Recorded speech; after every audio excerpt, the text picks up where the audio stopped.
sendiri kan gitu. Ini enggak, dia sebarin isu. Maka di sini pelajaran juga teman-teman sekalian. Banyak hal yang diambil pelajaran.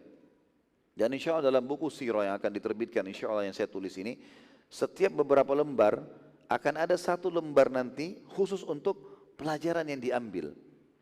Kemudian saya juga sisihkan nanti di satu lembar setelahnya, itu lembaran kosong, tulisannya itu catatan. Pembaca nanti bisa menulis sendiri apa yang dia bisa ambil pelajaran dari beberapa paragraf itu.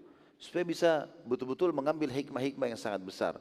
Karena kalau kita hanya sekedar lewat begitu saja, maka cuma seperti sebuah kisah saja. Tapi tidak, kita ambil ibrah dan pelajaran. Pelajaran banyak sekali dan hukum-hukum syar'i banyak yang bisa diambil.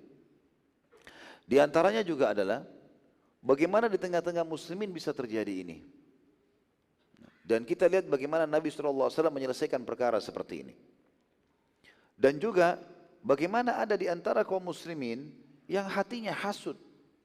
Jangan pernah berpikir teman-teman antum kalau sudah berhasil lalu tidak ada yang hasud. Ada. Ada orang yang hasud dia kekang sendiri, ada orang enggak, dikeluarkan.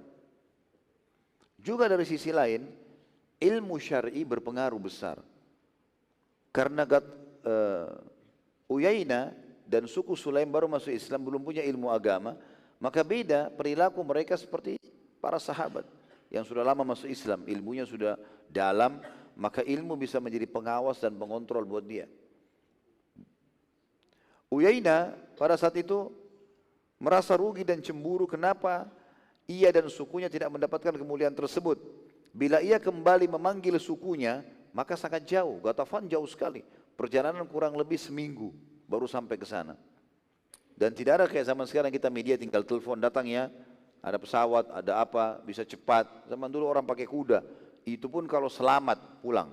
Belum tentu, mungkin bisa diserang oleh penjahat, perampok di tengah jalan. Dan kemungkinan kalau dia pulang ngajak sukunya, butuh negosiasi dulu, itu pun akan membuat dia luput dari peperangan bersama Nabi SAW. Akhirnya tidak dapat ghanimah. Karena targetnya juga dia adalah mendapatkan ghanimah. Sebagaimana kita jelaskan nanti pada saat pembagian ghanimah di perang Hunain. Uyainah lalu mendatangi Nabi SAW dan berkata, demi Allah wahai utusan Allah, kami tidak tahu kalau anda akan berperang. Demi Allah kalau seandainya kami tahu, kami akan datang semua. Nabi SAW menjawab, perhatikan, di sini sistematis sekali. Kata Nabi SAW, ya sudah begini kejadiannya. Ini sekarang keadaannya. Kan dia bilang, kalau seandainya kami tahu, maka kami akan membawa, atau aku akan membawa seluruh sukuku dan ikut berperang. Sekarang depan mata kan tidak. Gitu kan. Kalau seandainya saya tahu taklim, saya akan datang. Kenapa nggak datang? Gitu kan. Kenapa nggak cari informasi? Kan gitu. Maka nggak ada. Kalau dijawab, kalau seandainya saya tahu ya begitulah. Kamu lupa ya sudah. Mau diapain lagi? Kan gitu. Lalai sendiri seperti itu ya. Uyainah bin Muhsin waktu itu melihat kekuatan Nabi SAW dan muslimin, terutama kasus Khaybar. Bagaimana seluruh benteng Khaybar takluk di tangan Nabi SAW hanya dengan 1.400 orang pasukan pada saat itu. Kurang lebih jumlahnya. Melawan 10.000 pasukan Yahudi. Dan seluruh Yahudi dikuasai. Akhirnya mereka menjadi budaknya muslimin dan seluruh kekayaan Khaybar menjadi milik muslimin. Ini sudah kita pelajari di perang Khaybar waktu itu. Dan bagaimana pada saat itu Nabi SAW pulang membawa kemuliaan dan waktu itu 1.400 orang. Sekarang pasukan yang keluar 7.500. Ini berarti 5 kali lipat dari kekuatan dibawa ke Khaybar. Maka ini pasti lebih kuat, lebih besar dan akan menyerang wilayah lebih besar pastinya. Walaupun ini belum tahu kalau akan menyerang Mekah. Selang beberapa langkah saja dalam perjalanan, menyusul lagi suku Arab yang lain bergabung dan menyatakan masuk Islam. Hal ini makin menambah kegembiraan Nabi SAW. Hanya saja bagi Uyainah ini semua kecemburuan. Orang-orang datang masuk Islam, satu suku masuk, setengah sukunya masuk. Minimal orang datang 10-20 orang masuk Islam, satu keluarga. Dan ikut berperang sama dia sendiri. Gitu kan. Dan ini sudah pernah kita jelaskan, dulu dia pernah mau masuk Islam sebenarnya, tapi dia tunda sendiri karena ingin memastikan kekuatan Nabi SAW. Nabi SAW waktu itu memerintahkan 200 pasukan berkuda, disuruh maju ke depan, jauh. Dari salah satu strategi perang Nabi SAW, pergi ke depan, jauh sampai tidak terlihat, membuka jalan-jalan. Membuka jalan-jalan agar ya, memberitahukan informasi kalau ada sesuatu. Ya. Mereka lebih dulu dan dipimpin di depannya pada saat itu Khalid bin Walid. Dan Khalid bin Walid pada saat itu ya, baru masuk Islam, ya, belum lama masuk Islam. Dan waktu itu Khalid bin Walid tidak boleh melakukan apa-apa kecuali mengikuti instruksi Nabi SAW. Nabi bilang berhenti, berhenti, kanan, kanan, kiri, kiri. Ya. Disuruh jalan, jalan lurus terus sampai ke bukit sana. Khalid jalan terus, Khalid jalan sampai berhenti di situ. Tunggu lagi. Instruksi Nabi, ke kanan, ke kanan, ke kiri, ke kiri. Seperti itulah. Ya. Nabi SAW mengarahkan pasukan waktu itu ke arah suku Hawazim di sekitar kota Taif. Jadi kalau kita gambarkan misalnya layar laptop ini, wilayah kurang lebih selatannya Jazirah Arab, karena Madinah itu ada di utara, di atas. Makanya dulu kafilah Quraisy kalau mereka ke negeri Syam, ke utara Jazirah Arab, mereka harus lewatin Madinah. Maka sering kali muslimin menahan kafilah dagang mereka gitu kan. Sekarang dari Madinah menyerang ke Mekah, berarti dari atas, dari utara ke selatan. Nah pada saat Nabi SAW mau ke selatan, di selatan ini ada dua arah jalan pada saat itu. Kalau lurus saja itu akan ke Mekah. Kalau ke arah timur, maka itu akan ke kota Taif. Kota Taif sekitar 60 km dari kota Mekah. Waktu itu ada suku Hawazim. Kebetulan memang suku Hawazim ini teman-teman sekalian terkenal pada saat itu. Terdengar berita kalau mereka ingin menyerang Madinah. Maka para sahabat mengatakan, kalau begitu Nabi SAW menginginkan Hawazim. Gitu kan. Nabi sengaja mengatur strategi itu. Nanti kalau sudah dekat Hawazim, baru Nabi belokkan ke arah Mekah. Maka pada saat itu teman-teman sekalian, Nabi SAW mengutus beberapa sahabat untuk memantau wilayah kiri kanan dan perjalanan ini berjalan.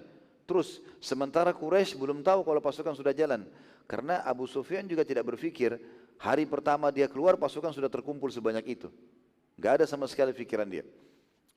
Pada saat itu teman-teman sekalian, Hawazim memang sedang berpikir untuk menyerang Madinah dan secara tidak sengaja dengan hikmah Allah, ada mata-mata yang diutus oleh Hawazim ingin ke Madinah. Dan waktu itu jalan untuk menuju ke Madinah, jalan yang dilewati oleh muslimin ini, yang sedang menuju ke sana. Lalu Khalid bin Walid menangkap mata-mata tersebut. Khalid bin Walid kebetulan bertanya kepada dia, dari mana kamu? Dia bilang dari suku Ghafar. Suku Ghafar ini adalah salah satu cabang dari suku Hawazim. Khalid bin Walid ini, karena dia dulu tokoh Mekah, dan dia tahu betul masyarakat Taif, tetangganya, seperti saya tidak tahu kalau di sini kota terdekat ya. Misal Jakarta sama Bekasi sama Depok dekat sekali ya. Maka dekat dia tahu. Khalid bin Walid juga sangat faham suku Hawazim dengan cabang-cabangnya, pecahannya semua. Maka Khalid bertanya, dari pecahan mana dari suku Ghafar? Dia tahu suku ini baik pecahan dari mana kamu? Kan banyak suku itu. Dia enggak mau jawab. Khalid bin Walid lalu bertanya, tinggal di bagian mana kamu di pemukiman Hawazim? Orang itu juga tetap diam. Maka Khalid bin Walid angkat pedangnya. Dan orang ini tahu siapa Khalid bin Walid. Pimpinan perangnya orang-orang Mekah gitu kan. Tapi sekarang sudah Muslim. Dia bilang, demi Allah kau jawab dengan benar atau kepalamu melayang. Gak ada toleransi. Pedang. Duka. Dan Khalid bin Walid ini termasuk sahabat Nabi yang terkenal. Salah satu sahabat yang bisa berperang dengan dua tangannya. Jadi dia menjepit perut kuda dengan kakinya. Dan dia berperang dengan dua pedang. Itu gak semua orang bisa lakukan. Gitu kan. Orang biasa pegang tali kekangan, berpegang pada kuda, mungkin pegang perisai. Ini enggak kiri kanan. Jadi kanan mahir membunuh, kiri juga begitu. Dua-duanya gitu kan. Maka saat orang itu melihat kesuksesan Khalid bin Walid, ia pun akhirnya mengaku. Dan dia mengaku kalau dia mata-mata Hawazim. Maka Khalid bin Walid membawa dia menuju ke Nabi alaihissalatu wassalam.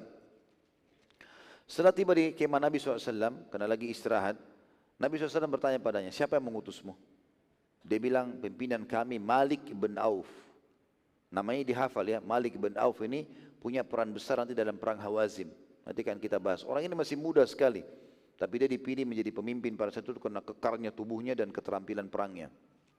Nabi SAW lalu bertanya, apa yang sedang dilakukan oleh Hawazim saat ini?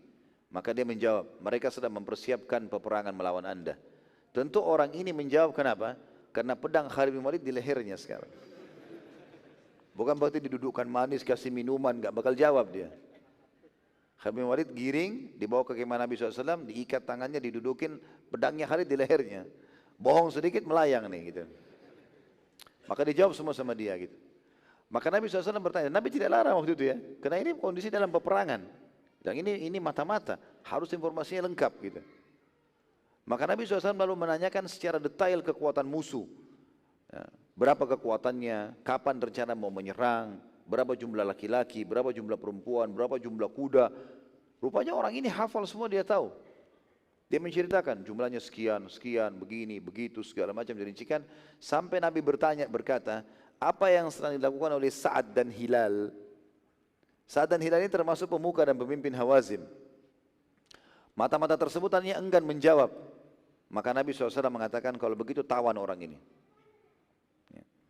Para sahabat bertambah yakin kalau Nabi SAW akan menyerang Hawazim karena menahan mata-mata Hawazim. Dan ternyata Hawazim juga terkenal atau terdengar berita pada saat itu tersebar di pasukan sudah mempersiapkan menyerang Madinah. Dan kalaupun itu benar, berarti Nabi SAW ini strategi perangnya. Memang Nabi seringkali datang tiba-tiba musuh nggak tahu. Itu strategi perang Nabi SAW. Bahkan kalau sedikit ada ancaman saja Nabi sudah tidak pakai nunggu. Sudah tahu itu pasti akan menyerang, diserang lebih dulu. Itu salah satu strategi Nabi SAW. Pada saat mendekati wilayah suku Hawazim ini, tiba-tiba Nabi SAW sudah dekat sekali. Pintu gerbang Hawazim, kota Taif sudah kelihatan. Sudah dekat. Jadi biasanya kalau begitu Nabi SAW suruh tancapin kemah, kepung. Biasanya begitu. Tiba-tiba Nabi keluarkan instruksi. Belok ke arah barat. Hawazim timur, ke arah barat. Mau mengarah ke Mekah. Dan jarak antara Taif sama Mekah cuma 60 km. Jarak Madinah Mekah 425 km. Jadi sudah dekat sekali. Bisa setengah hari saya sudah sampai ke Mekah, gitu kan? Atau bahkan kurang dari itu. Hal ini sangat membuat sahabat bingung. Namun, ya, mereka mengikuti Nabi SAW. Dan Nabi SAW tiba-tiba pada saat itu dari Hawazim menuju ke Mekah membagi pasukan menjadi 5 bagian. Ada bagian depan khusus, ada bagian kanan, kiri, belakang, dan ada pasukan inti di tengah-tengah. Itu yang ada Nabi SAW. Jadi Nabi dikelilingi oleh pasukan. Depan ada, kanan, kiri, belakang. Pasukan inti ada di tengah-tengah. Juga Nabi SAW mengatur setiap bagian dari 5 pasukan tersebut terdiri dari gabungan suku-suku. Tiap suku harus bersama anggotanya dengan tujuan mereka tidak melarikan diri karena malu dengan sukunya sendiri.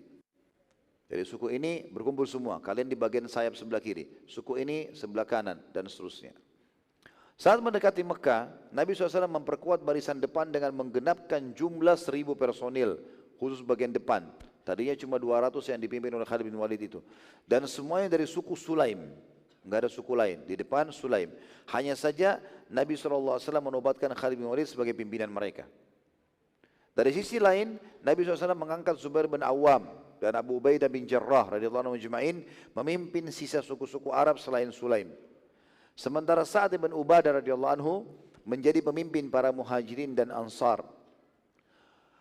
Pasukan muslimin akhirnya tiba sekitar 4 mil saja dari kota Mekah. 4 mil ini mungkin sekitar 15 km lah, ya. Antara 10 sampai 15 km saja dari Mekah. Jadi seperti dari rumah antum ke masjid ini saja jaraknya. Dan ini uniknya pada saat itu penduduk Mekah tidak ada yang tahu kalau pasukan muslimin sudah sampai di situ. Pasukan besar ya pada saat itu. Dan jumlah muslimin waktu itu karena banyaknya yang bergabung terkumpul sekitar 10.000 orang. Pasukan muslimin. Pada saat itu keluarlah seseorang dari Mekah ingin hijrah ke Madinah. Dengan hikmah Allah terjadi semua ini. Dan orang ini Allah muliakan, subhanallah. Dia adalah paman Nabi SAW, Abbas bin Abdul Muttalib radhiyallahu anhu. Waktu itu belum muslim, masih di Mekah. Tapi